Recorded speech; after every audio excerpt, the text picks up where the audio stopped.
The JLR interview series. Okay, so it's Thursday afternoon, just after 4 p.m. British time on Thursday the 1st of August. And we've got another special guest with us today from all the way from New York, and it's a telephone interview. And her name is Amina Figarova, a pianist and composer. So first of all, how are you this afternoon? Oh, hi. I'm doing great. Thank you. You're welcome. And that's morning time for you in New York, isn't it? Still mid-morning. Okay, great. So as I was saying, Amina's brought out a very interesting CD 2 months ago in June, I believe, called Road to the Sun, and we've been featuring the title track and one or two other tracks on the station. I've been featuring it on latest releases, and Andrea Vakari has been playing it on Jazz Doodles. So I thought it'd be nice to get Amina to come on and talk about this project. So the first thing I wanted to ask you is, how did this project come about, basically? Well, this project is as a result of already many years maintaining the band. I started many years ago when I was living in the Netherlands. I started with a septet. And the reason why I started with septet is because I always loved big band music. And in '98 I was invited to participate in a summer jazz camp. Thelonious Monk Institute had a summer camp, and so I was studying there with absolutely the most incredible musicians, so as students and the teachers, and I was participating in a big band. And as you know, piano player in a big band has a special role. We just follow the crazy amount of pages, and you have maybe 8 or 16 measures of solo, and that's it. But the sound around me, I just loved it, every minute of it. And I was thinking, how do I create a band that has power of a big band, but where I can express myself, not just myself, but all other musicians? So that's how the idea of septet came about. And so I started with septet, and in the process I've recorded a few albums, and in the process I was preparing for a new album, which was a very a special album for me, because it was about it's actually, it's more than that. It's about 9/11. I was in New York at the moment. Oh, okay. And when I came back home to the Netherlands, I didn't want to even hear or read anything about this, because I was hurt just as much as everybody was hurt around. But then I saw the documentary on the British TV, on the BBC, and that made me write the piece. So I was writing that piece, tribute to 9/11, tribute to mourning, and I could not hear septet in that. I could hear only sextet. I didn't want to somehow hear an alto saxophone. I don't know. That was a writer's process, Yeah. And so that's how the sextet came about after that. So in the meanwhile, it's 20 years. And so my project, Road to the Sun, is a 20-year anniversary of my band. Oh, right. And that's why this time also long-time dream to add strings, and in this case I added a string trio, violin, viola, and a cello. So that's what's so special about this album. Oh, okay, that's fascinating. So you said you've added strings. I mean, so that's something you don't usually do on your records, or not? That was the first time I added strings to my sextet. Yes. No, it definitely adds something very interesting to the sound. And also, is it the same musicians that you've worked with for 20 years, or do you work with new musicians? How does that work? It's very dynamic. Well, because life is dynamic, life happens, and I work with most incredible musicians in the Netherlands. Then it happened that my trumpet player got very sick, and he couldn't play anymore. He cannot play, unfortunately. It's something with his lips. Right. And then I met a few other trumpet players. Then I met this incredible trumpet player while I was on tour in the United States. I met this incredible trumpet player Alex Pope Norris, and he, remained in my band since. Then also life happened to one of the musicians who couldn't travel anymore, so I met this incredible player again in New York City who remained in my band, Mark Momus. Wayne Escoffer is another incredible saxophone player who's also on the album. So there's half of the album actually with Mark Momus on tenor saxophone, half of with Wayne Escoffer, who I met in a jazz camp. So, it's very dynamic. We started with a fully Dutch septet. It grew into what the press used to call the Benelux, creme de la creme of the Benelux. So, band existing musicians from Belgium, Luxembourg, and the Netherlands. And then slowly but sure, the American musicians start, got a part of my band, and so right now it's a full New York sextet. So who are the other musicians who's, say, the bass player, the drummer, etc. in your present Another team? musicians? Well, so on the drums, I have two drummers also on this album. Half of the album played by absolutely fantastic, amazing Jason Brown, who spends also great time in UK.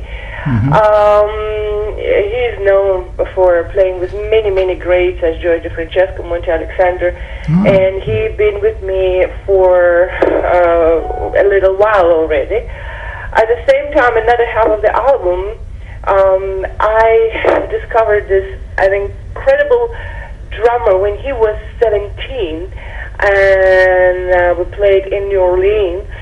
So he moved to Boston to Berklee School of Music. He's absolutely fantastic. He plays also with lots of top musicians in spite of his age. So he's a part of my band, of my sextet as well. We have Lucas Curtis on the bass, who is absolutely a phenomenal bass player in different fields. Many might know him from Eddie Palmieri's band. He plays for many years with Eddie Palmieri. And on flutes, my husband, Bart Plateau, who is absolutely extraordinary flutist who plays flutes, really flutes, So his sound is very profound and pure, and well, that's about my band. Wow. And then string trio actually led by Sarah Caswell, who is incredible jazz violinist, but she leads that trio. I met her also at Thelonious Monk summer camp. Okay. Did I miss the name of the second drummer? Sorry, can you say that again? Brian Richburg Jr. Okay, great. Wow, so that's quite a band you got. I have seen Wayne Escoffer. I saw him years ago with Tom Harrell here in London. Yeah, so they all sound really good musicians on the record. And what about the title? Was that The Road to the Sun? Was that anything to do with what you were saying about the 9/11 situation? Well, 9/11 was, of course, long time ago. Road to the Sun, of course, so many CDs after have been recorded. Road to the Sun, and the title itself, Road to the Sun. I was writing the music, let's say, last year somewhere around the springtime, around the time in winter, springtime, and I was preparing to go to the jazz festival in Johannesburg. And what I mean with preparing, I mean usually we just go and play the festival, but that was different because that particular festival, I was not only playing with my band, but I also was writing a piece. That's something I wanted to do for a long time, is to work with children from South Africa. So I wrote a piece for a choir of 25 children from Soweto. And so as I was writing, it's a process, of course. I was writing this, what I call Suite for South Africa. I was writing this piece, and I was thinking, I love South Africa. I've been there many times. And I was thinking about South Africa that, of course, associates with a beautiful sky and beautiful sun. And so that was playing in my head at the time when I was writing Road to the Sun. And you see it also on the cover of the album, that's designed actually by a Brazilian designer, that she captured that sunny and a very colorful spirit of the album. So a lot of it has this kind of inspiration. Oh, fantastic! That sounds great. And you've done a few other releases as well previously, and is it right to say you're steeped in big band music, or do you like to play small ensembles as well? Having said that, I know sextet really is kind of with my in band. between. Of course, I play with other musicians in any different combinations, from duo to whatever, large ensembles. I haven't worked with the big band other than doing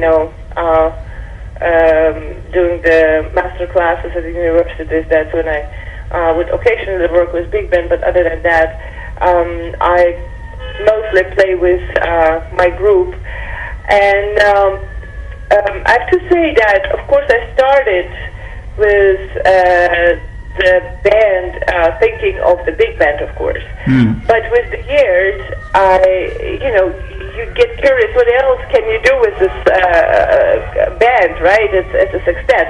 But you can do so much more, And Yes. so I started experimenting in a very different ways, voicings, different kind of movements and arrangements, rhythms, and so on.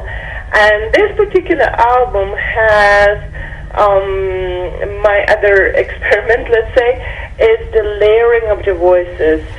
So traditionally, when you listen to the band, very often, I don't say always, but very often, horn players play the melody all together. And sometimes they have the counter melody.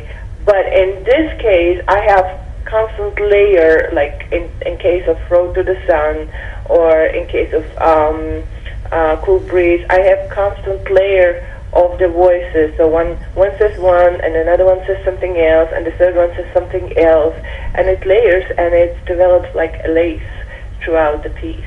Oh, yeah, well, that makes sense, because the music does have a lush feel to it, and it's just something that I was just thinking about as well, because you don't really hear that much in modern jazz orchestration. A lot of jazz musicians do like to stick to the traditional format of either piano or guitar and horns. So it's always nice to hear something a little bit different, which what you've done here. Thank you. Oh, you're welcome. So, I just wanted to ask you about yourself now. It's quite interesting for me. I believe you're originally from Azerbaijan. Is that correct? That's right. Oh, okay. So, I would like to know, being from Azerbaijan, how did you, start playing jazz? How did you get into jazz? Because it's not a place that is thought about. It's a question that I'm often get, because I'm sure. a lot of people don't realize how much ties has Azerbaijan music with actually jazz. Okay. And it's hard to imagine, because we were part of the Soviet Union, so for many it was just, one big Russia, that's it. So Azerbaijan music, the traditional Azerbaijan music, called makam, that this is a type of music that's known in the area in Azerbaijan and around in Iraq and most of the Middle East. Yeah. And which means that a musician would be improvising within the scale. There are many scales in Azerbaijan. Mugam, if I'm not mistaken, I'm not a specialist, but I believe around 38 scales. And so traditionally, a musician, a singer, or a guitar player or oud player will improvise within the scale. So the music is based on improvisation. Right. Then we have a big rhythmic aspect. There are many ensembles that play percussion ensembles, so there is also very big percussive aspect in our music. And the rhythms, I believe, like all the rhythms, came from African continent. So having those elements in Azerbaijan music, I think that people naturally lean toward improvisational music. When I was growing up, the rock music was not that popular in the country, but in Azerbaijan. It was maybe popular in Russia, but not in Azerbaijan. I grew up listening to Motown, to jazz, because that was something, we would listen to. And my parents and my mother, she loved Errol Garner and Oscar Peterson and Ella Fitzgerald. So I had lots of family members around that loved jazz. So I grew up listening to jazz. And of course the classical music, because it was a great Russian classical school around me. I started, of course, as a classical musician. So that was very natural, I think, to grow into jazz. And only later, when I was invited to perform classical music in the Netherlands, I just basically accidentally started a few lessons with an incredible Dutch jazz pianist, Rob van Creveld. And a few months later, I was already an exchange student at Berkeley College. And it's like a waterfall. It just took me there. Oh, that's fascinating. And I'm sure you're right, because we do forget about there's so many similarities and ties between, especially as you say, music from the Middle East and the Mediterranean, and there's always the possibilities for improvisation, as you say, and so many great musicians that come out of that region as well. So that's an interesting angle. I believe it was in the 50s when one of our very famous jazz pianists from Azerbaijan combined Mugham music with jazz. So that's how it started, actually, Mugham jazz. Today, many other countries produced wonderful Mugham jazz musicians. They're coming from everywhere, also in America, but it started actually in 50s from jazz musician. His name is Wagif Mostafazadeh, who wrote fused basically jazz and Mugham. Wow, that's great. It's always nice to learn something new, that's for sure. Okay, so what I wanted to ask you, do you get any opportunities to come and play in the UK? I would love to be back. I don't have plans right now, but I know that my husband, who does also the management and booking of the band, he's working on.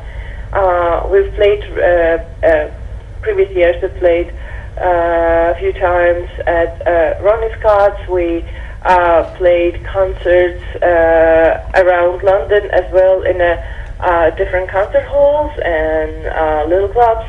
So I would be very happy to be back for sure, because I love being in England. I have many friends. I have very dear friends, and I'm definitely, the first opportunity, I'll be there.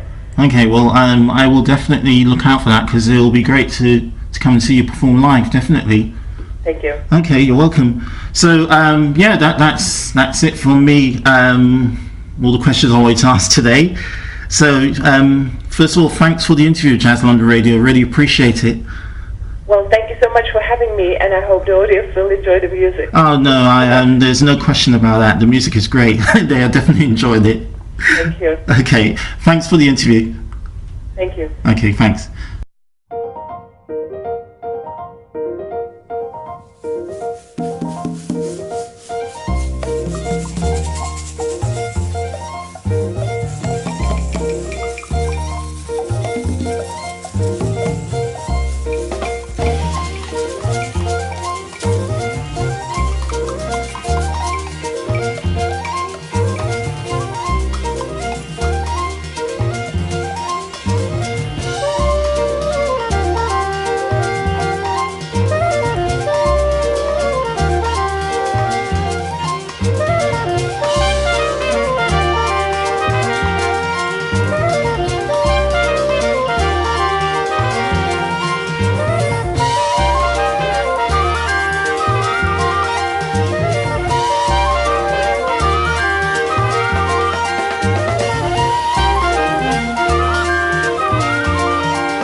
The JLR interview series.